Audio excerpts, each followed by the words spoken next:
let us start. Here's a better video for what we discussed in today's lesson. I've added a few things that will help explain what a literature review. So where we started was pretty much here, whereby we talk about a literature review based on citations, referencing, and bibliography. I then added just some explanations of what each of these elements do and how you can work with them. So we're saying a citation is a brief note that indicates where specific information, ideas, or quotes in your work came from. It is usually placed within the body of text to give credit to the original author and to show the source of the material. An example is as follows. We are quoting or we are citing Smith, 2020, who is a value that we've actually read or something that we've actually read, and we are saying this is Smith. Or we can then put it as according to Smith in brackets 2020. We then have an ellipsis to show that we've got something that comes after that. The second element being our referencing. Our referencing is the process of listing all the sources that you cited in your work. This list is often found at the end of your document and provides detailed information about each source so readers can locate them. It includes details like author names, publication year, the title, and where the source was published. An example in APA format is as follows. We put it as Smith.J 2020, the Guide to Modern Technology and Tech Publishers. So Smith being the author, the publication year is 2020, the title is the Guide to Modern Technology, and the way it was published is Tech Publishers. At the same time now we go to a bibliography, and a bibliography tells us the following. A bibliography is a comprehensive list of all the sources you consulted while researching, even if you didn't directly cite them in your work. It includes everything referenced in your text as well as the additional sources you used to gather background information. Difference from a reference list. A reference list includes only the works you cited, while a bibliography can include other sources you did not cite directly but still used. So in summary, what this then means is a citation is a brief in-text mention of a source.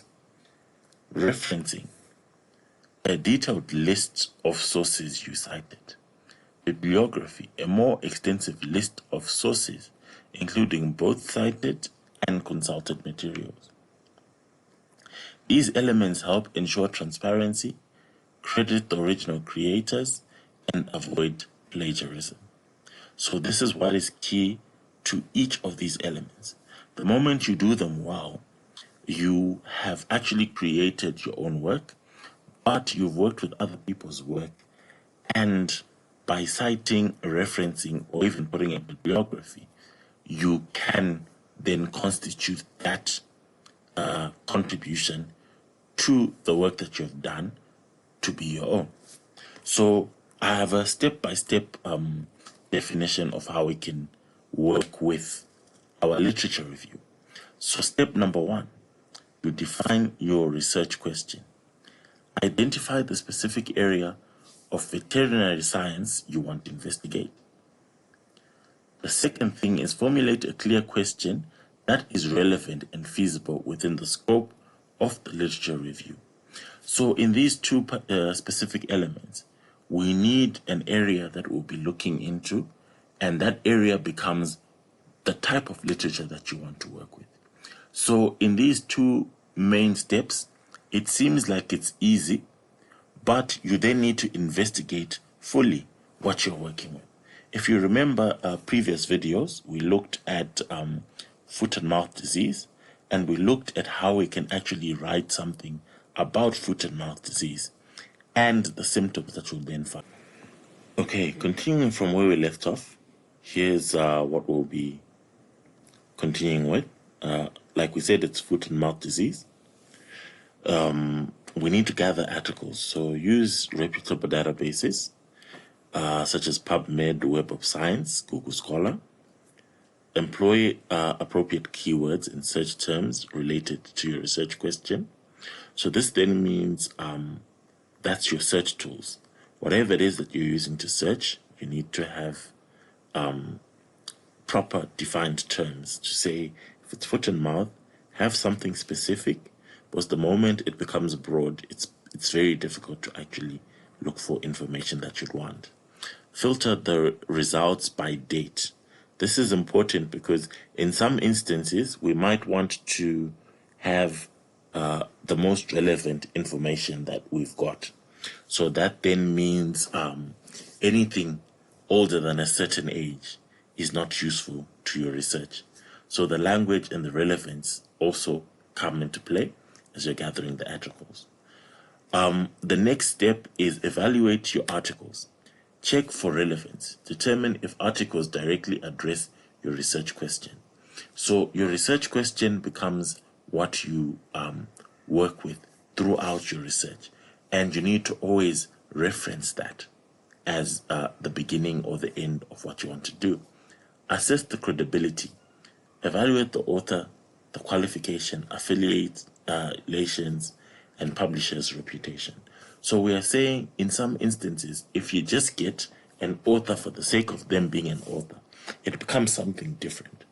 But you can look into whether this author is doing their research for a master's, whether this author is doing their research for a doctorate, whether this author is doing their research as a professor, and also the first author sort of gives you a direction of where their information is actually coming from and how relevant or irrelevant it may be to the topic that you are studying. So some of these things help you gather your literature, help you gather what makes it easier for you to be able to get the information that you're looking for. The last one is read critically. Analyze the methods, findings, and conclusions to identify biases or limitations. We are simply saying each and every person who writes something, it's easier for them to have a bias. It's also easier for them to have a limitation based on what they are writing. So literature review becomes the toughest section of any research, because you then want to actually critically work with their research and come up with something that makes their life a little bit easier and your life better, because you're the researcher who's still learning what it is that they have to offer.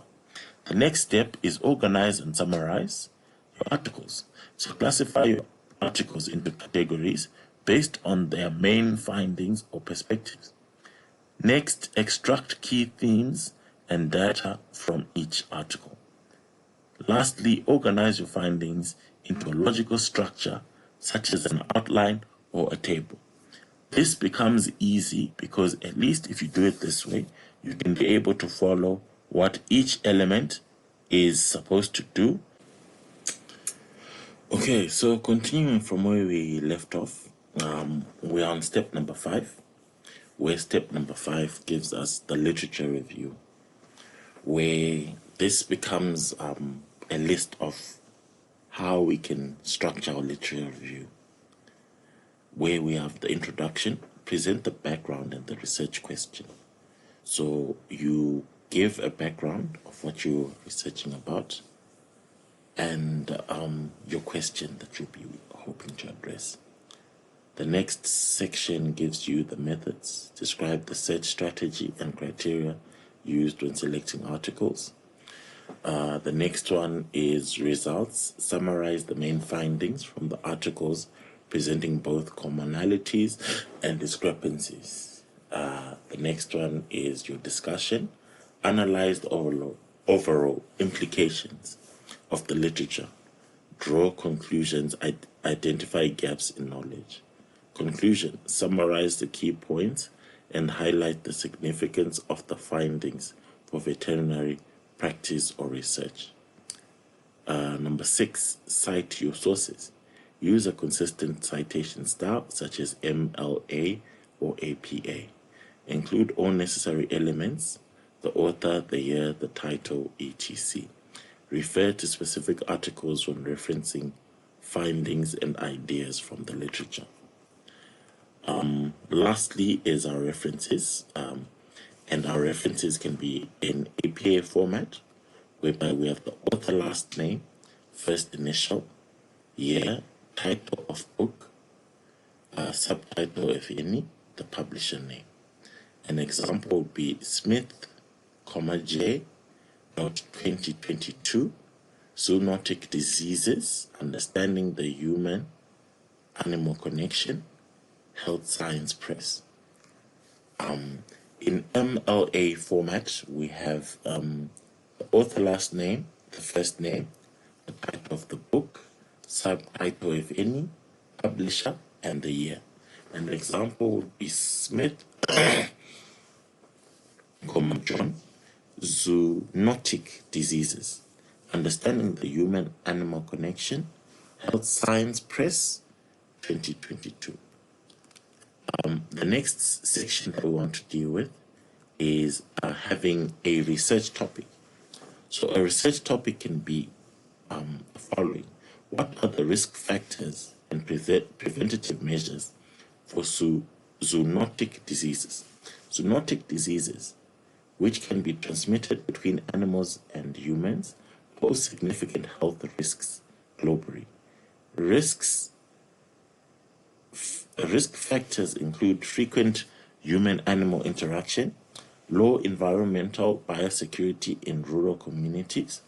This is according to Lee et al. 2020, and certain occupations like veterinary work and farming, Weber and Rutala, 1999, Not Wonti and Duets, 2000, climate change, urbanization, and increased travel would also contribute to the emergence and spread of zoonosis. Ram et al. 2020, preventative measures include personal protective equipment, getting appropriate immunizations, and avoiding insect bites. Weber and Rutala, 1999, educating high-risk groups about specific zoonotic agents and proper precautions is crucial. Nowotny and Dwitz, 2000, the implementation of One Health approaches is recommended for effective prevention and control of zoonosis. Rahman et al. Well, the risk of acquiring zoonotic infections from pets exists. It is generally outweighed by the emotional and health benefits of pet ownership. Nowotny and Dwitz, 2000. So, after having this section here, this section was just a sign of how we actually get to pick what people have said, and we then have it as our referencing. So we then have a reference list which looks something like that, whereby we are looking at the context that we put previously.